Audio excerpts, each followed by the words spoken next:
If you've struggled with anxiety for years, maybe you've been in therapy, maybe you've tried meditation or supplements or other more traditional anxiety relief recommendations. And while they help for a little while, they don't really fix it. If you feel like you've tried everything you can think of to break out of that functional freeze or get rid of your anxiety, and like life is okay most of the time, but as soon as something triggers you, you're right back to having a panic attack and then feeling really low for a few days, you're not alone in that. That was me too. And I constantly felt like I was putting band-aids on my anxiety only to have it come roaring back. Once I really thought I beat my anxiety for a while after going through a lot of therapy and living through COVID in my little bubble. But then as soon as real life came back and a couple more stressful things came along in my life, I was right back to square one with my anxiety and functional freeze. But actually even worse off than that, because then I had all this knowledge, so now I felt like I had all these tools, so why was I still losing control? And was this as good as it was ever gonna get? What finally shifted things for me wasn't another coping tool. It was an understanding of the real root cause. And that root lives in your nervous system and exists through your whole body, not just your mind. I'm a very analytical person, so this was hard for me to grasp, but I've learned that anxiety is not just something you can think or reason your way through. So, in this video, I want to show you why that doing nothing and being frozen isn't laziness, it's your nervous system trying to protect you. We'll talk about how you got here, what's really happening in your brain and your body, and how to gently expand your window of tolerance so you feel safe enough to act again. First, I want to explain to you what the window of tolerance is. So, here's what's really happening in your nervous system when you're stuck in anxiety or functional freeze. So, look at the box on these graphs as your window of tolerance. Inside this space, your body feels regulated. You feel calm enough to think, present enough to act, and capable of handling what life actually throws at you. But when stress pushes you outside of that window, you flip into survival mode. Too far up and you hit hyperarousal. That's the racing thoughts, panic, restlessness, and that feeling like you just can't calm down. But if you drop too far down, you go into hypoarousal, and that's the functional freeze state. That's where you feel numb, disconnected, dissociated, and like you can't move no matter how much you really want to. Now, let's look at this first line. See how the peaks and the valleys are really extreme? This is what it feels like when your nervous system is dysregulated.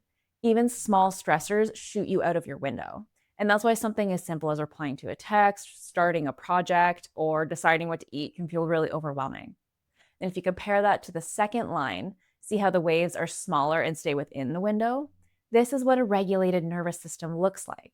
Life still has its ups and downs, stress doesn't just disappear, but your body can stay within the window. You can ride that wave without being thrown into panic or collapse. And here is the more hopeful part. You can train your nervous system to stay in the window longer by gently expanding it, not by forcing yourself into massive action, but by taking small, safe steps that signal to your body that says, I'm okay and I can handle this. That's why microactions matter. They might look tiny from the outside, but they slowly widen this window of tolerance so you're not constantly bouncing between extremes. You're building the capacity to live, choose, and act from a place of calm instead of a place of fear.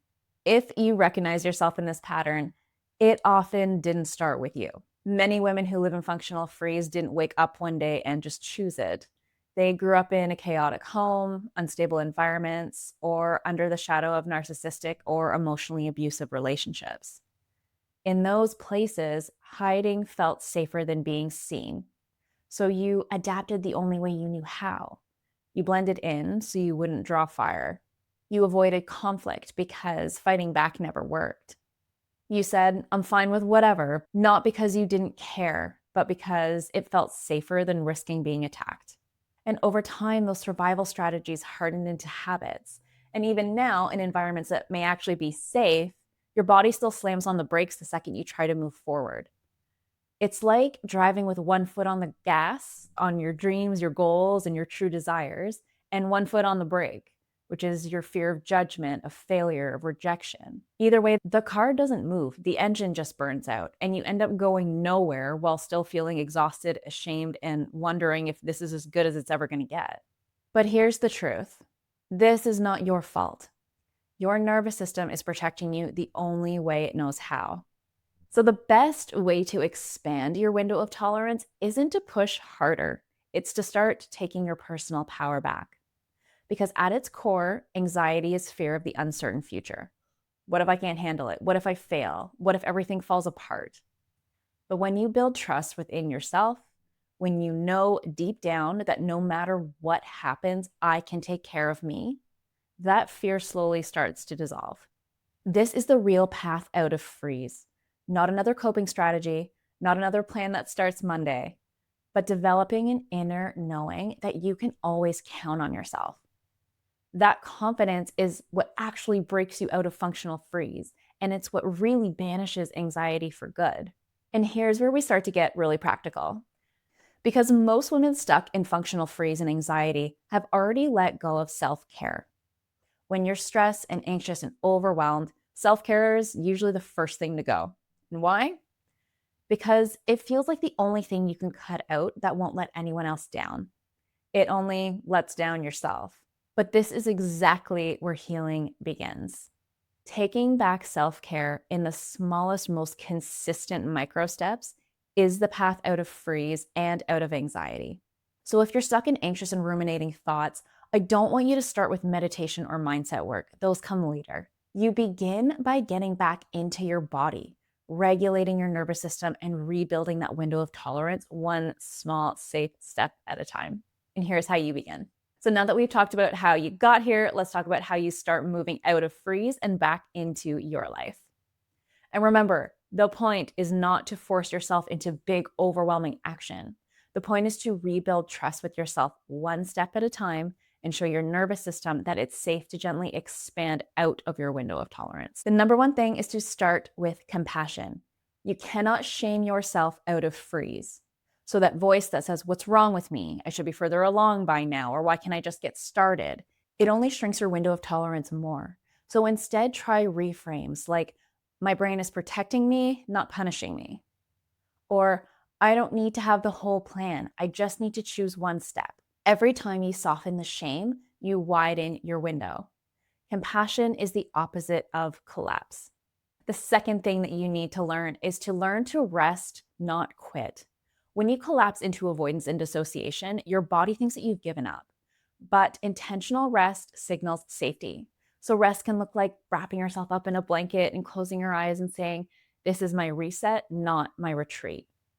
Or it can look like lying down with one hand on your heart and one on your belly and just feeling your breath move between them. What this does not look like is avoidance or dissociation, like Netflix, wine, or scrolling on your phone. If you need a break, make sure it's intentional rest. Rest like this is powerful because it teaches your nervous system that stopping doesn't equal danger or failure, it equals safety. The third step is to care for your body first. If you're anxious and you're having ruminating thoughts, you don't start with mindset, you start with the body. These are micro actions that gently expand your window and build self trust. The first one I want to talk about is hydration. It is so underestimated, but so many anxious women overdo it on caffeine and wine, and it becomes so easy to forget about boring old water. But dehydration is a stress signal to your body, and it can literally trigger anxiety. One of the simplest, most powerful wins is this: commit to drinking one glass of water each morning before you do anything else. It's so small, but it's also a promise to yourself that says, "I've got me." The second thing I want to address is nutrition. Your brain chemistry is built from what you eat. Higher protein helps stabilize blood sugar, which means more stable energy and mood. And it's also what our bodies use to make serotonin, which is our happiness neurotransmitter. Gut healthy foods boost serotonin production since most serotonin is made in the gut. And balanced meals equal balanced blood sugar and balanced energy. If you need something to make this easier, download my free meal plan. It's full of simple, stress relieving recipes that balance your blood sugar and support your nervous system. The link's in the description below. The next thing I want to talk about is movement. Anxiety is energy, and if your stress and anxiety are causing you to be sedentary, that energy has nowhere to go. So it turns into spirals and shutdown. Movement is how you gently move that energy through the body so it doesn't stay trapped. This doesn't have to be intense, and in fact, it shouldn't be, but it could be something like a 10-minute walk outside just to breathe and see the sky. Somatic movements like shaking out your arms or rolling your shoulders or swaying side to side are really great options.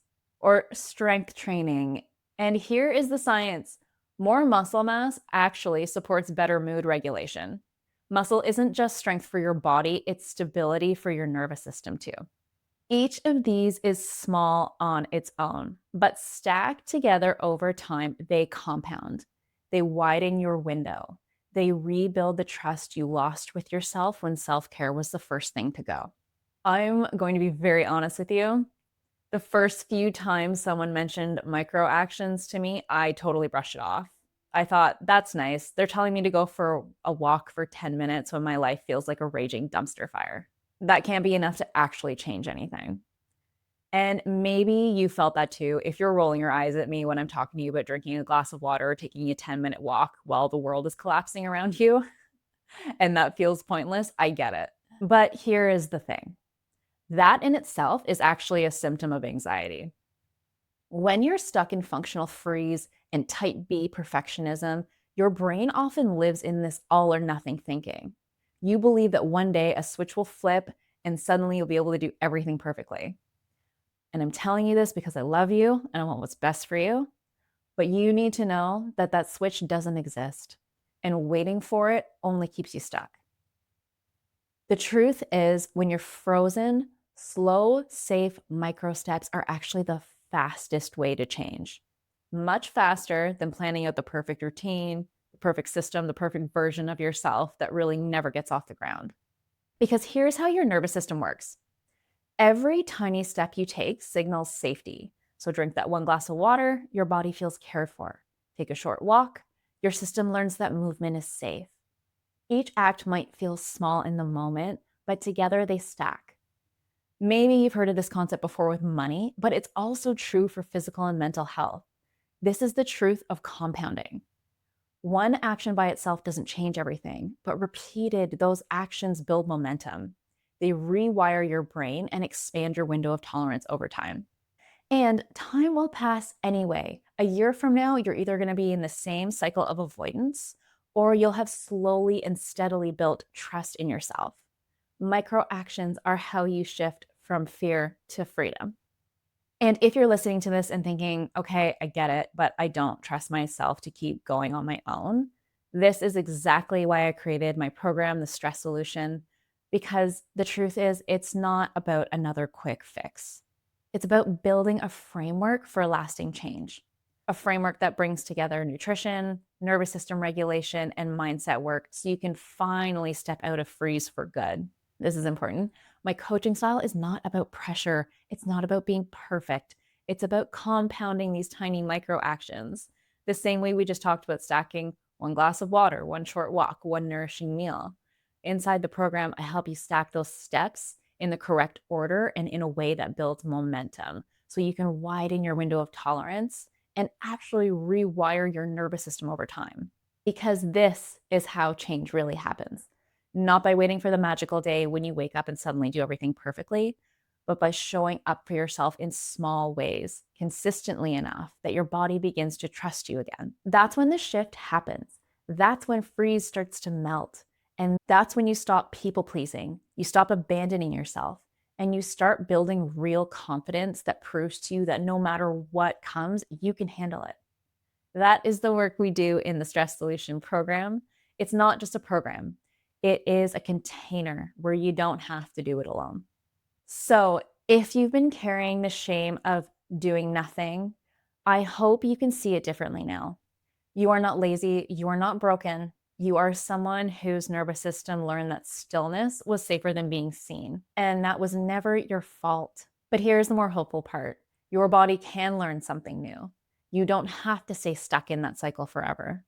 Every glass of water, every nourishing meal, every gentle walk outside, every moment you choose compassion for yourself over shame, these things are not small. They are powerful signals to your nervous system that says, I am safe. I can move. I can trust myself again. And that inner trust, that inner knowing is what finally breaks you out of freeze It's what banishes anxiety for good. Because the truth is, healing doesn't begin with pressure, it begins with permission. And when you give yourself that permission, step by step, you widen that window of tolerance, you expand your life, and you stop surviving and you start living. If you're ready to begin, I've linked my free meal plan and my Type B Perfectionist quiz in the description below. And if you're ready for a more guided path to take this deeper, you can join me inside the Stress Solution Program. It's brand new, starting in October. But no matter what step you take, remember this: you're not behind, you're not failing, you are on your way, and there is room for you now.